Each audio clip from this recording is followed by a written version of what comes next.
दोस्तों, आज हम बात करने जा रहे हैं उत्तर प्रदेश के गाजियाबाद में वैशाली से मोहन नगर तक 487 करोड़ रुपए में बनने वाले रोपवे प्रोजेक्ट के बारे में। वैशाली से मोहन नगर के बीच 5.17 किलोमीटर लंबा होगा पहला रोपवे प्रोजेक्ट। माना जा रहा है कि इससे इस रूट पर ट्रैफिक जैम के झंझट से मुक्ति मिलेगी और मोहन नगर से वैशाली मेट्रो स्टेशन तक सीधी पहुंच हो जाएगी। गाजियाबाद में दिल्ली मेट्रो की ब्लू और रेड लाइन को रोपवे लिंक से जोड़ने की तैयारियां चल रही हैं। ब्लू लाइन पर पड़ने वाले वैशाली मेट्रो स्टेशन और रेड लाइन पर मोहन नगर स्टेशन के बीच रोपवे बनाने के लिए हायर की गई एजेंसी ने गाजियाबाद विकास प्राधिकरण यानी GDA को डॉक्यूमेंट्स सौंप दिए हैं। प्रोजेक्ट का अनुमानित खर्च 487 करोड़ रुपए है, जो 2024 तक पूरा होगा। GDA के एग्जीक्यूटिव इंजीनियर के अनुसार रोपवे से वैशाली और मोहन नगर मेट्रो स्टेशन आपस में जुड़ेंगे। दूरी 5.17 किलोमीटर की है।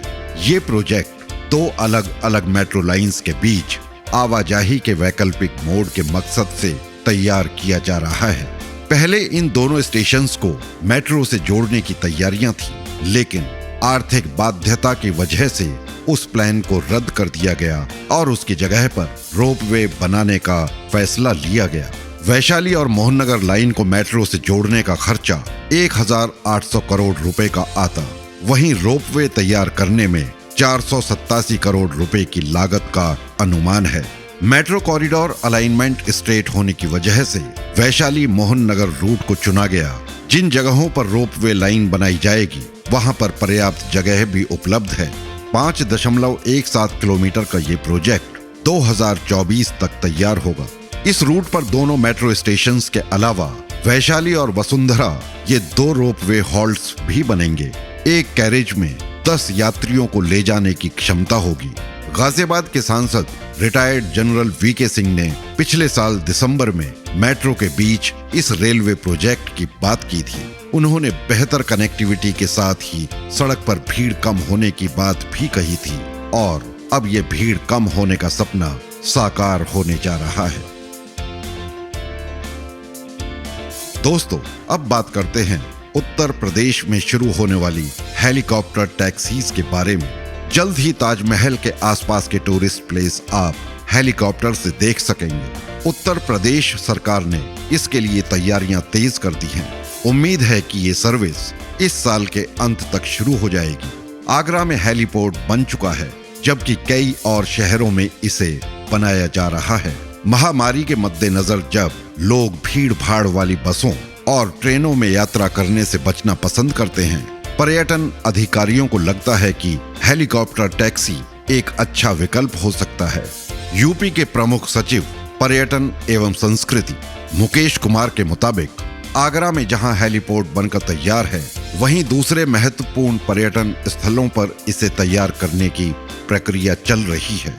ये परियोजना प्राइवेट पब्लिक पार्टनरशिप यानी PPP मॉडल पर आधारित होगी और जल्द ही एक एडवाइजर नियुक्त कर दिया जाएगा। यहाँ हम आपको बता दें कि ज्यादातर टूरिस्ट, खास तौर से विदेशी, अच्छी कनेक्टिविटी की वजह से ताजमहल देखने के लिए आगरा आते हैं, लेकिन वहीं पर्यटक खराब कनेक्टिविटी के कारण उतने ही महत्वपूर्ण दूसरे पर्यटन स्थलों को छोड़ देते हैं। हेलीकॉप्टर टैक्सी सर्विस ऐसे पर्यटकों के लिए एक फायदेमंद योजना साबित होगी। आधिकारिक सूत्रों के अनुसार ये सेवा इंश्योर करेगी कि पर्यटक डेस्टिनेशन तक पहुंचे और उसी दिन वापस लौट जाएं। ये सेवा इस साल दिसंबर से शुरू होने की संभावना है। आगरा एयरपोर्ट के पास एक हेलीपोर्ट के अलावा सरकार के पास पहले से ही विंध्याचल, प्रयागराज, लखनऊ और वाराणसी में एक हवाई अड्डा है। अधिकारियों के मुताबिक मथुरा और प्रयागराज में भी बुनियादी सुविधाओं के साथ आगरा जैसा हेलीपोर्ट बनाया जा रहा है। इसी तरह बोधगया और कुशीनगर में बौद्ध स्थलों के लिए हेलीकॉप्टर टैक्सी भी अवेलेबल होगी।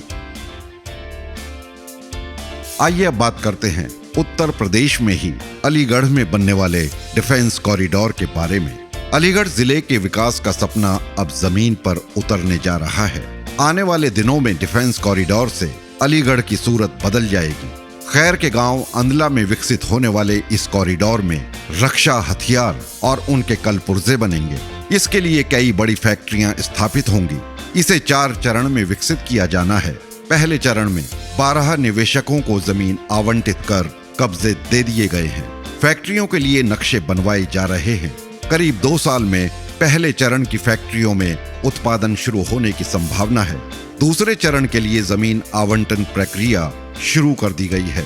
इस कॉरिडोर में स्थापित होने वाली फैक्ट्रियों में रोजगार के अवसर उपलब्ध होंगे। प्रत्यक्ष अप्रत्यक्ष रूप से 10,000 लोगों को रोजगार मिल सकेगा। आइए अब इस योजना पर एक नजर डालते हैं। 4 साल पहले तैयार खैर के गांव अंदला में कॉरिडोर की घोषणा की गई थी। ये गांव जिला मुख्यालय से 12 किलोमीटर दूर है। ये कॉरिडोर 400 हेक्टेयर क्षेत्र में स्थापित होगा। इस पर 6,000 करोड़ रुपए का निवेश अनुमानित है। पहले चरण में 100 हेक्टेयर जमीन आवंटित की गई है। 4 चरण में विकसित किया जाना है ये कॉरिडोर। 1500 करोड़ रुपए का पहले चरण में होगा निवेश। 2 साल में कॉरिडोर को पूरी तरह से विकसित करने की योजना है। यहाँ 10,000 लोगों को रोजगार मिलेगा। अब तक MSME क्षेत्र से 400 करोड़ रुपए से अधिक का निवेश मिल चुका है। अब तक 100 हेक्टेयर भूमि का अधिग्रहण किया गया है। 19 निवेशकों को करीब 80 हेक्टेयर भूमि आवंटित की जा चुकी है। पहले चरण में 21 फैक्ट्रियां लगनी हैं। इससे 2,000 लोगों को रोजगार मिलेगा। दूसरे चरण में MSME क्षेत्र से 500 करोड़ से अधिक का निवेश आया है।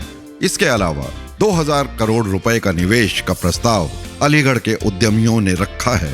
अगर बात करें कनेक्टिविटी की तो 50 किलोमीटर दूर होगा कॉरिडोर से जेवर अंतर्राष्ट्रीय हवाई अड्डा। यहाँ से दिल्ली 140 किलोमीटर की दूरी पर स्थित है। इस कॉरिडोर से आगरा की दूरी 90 किलोमीटर है और यहाँ से हरियाणा का पलवल जिला मात्र 80 किलोमीटर दूर है।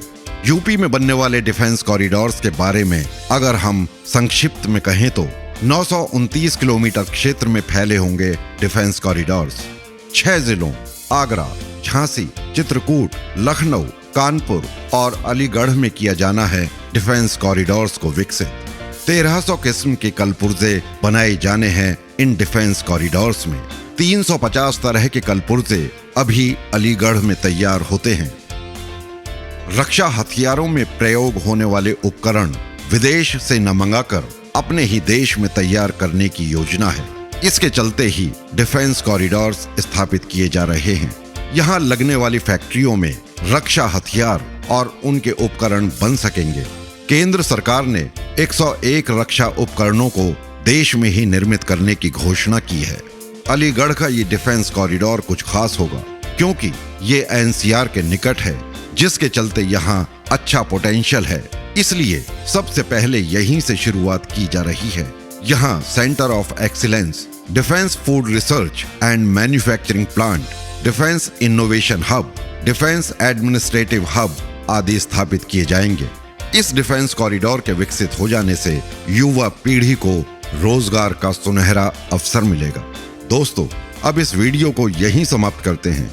मिलते हैं अगले वीडियो में किसी नए विषय के साथ। धन्यवाद।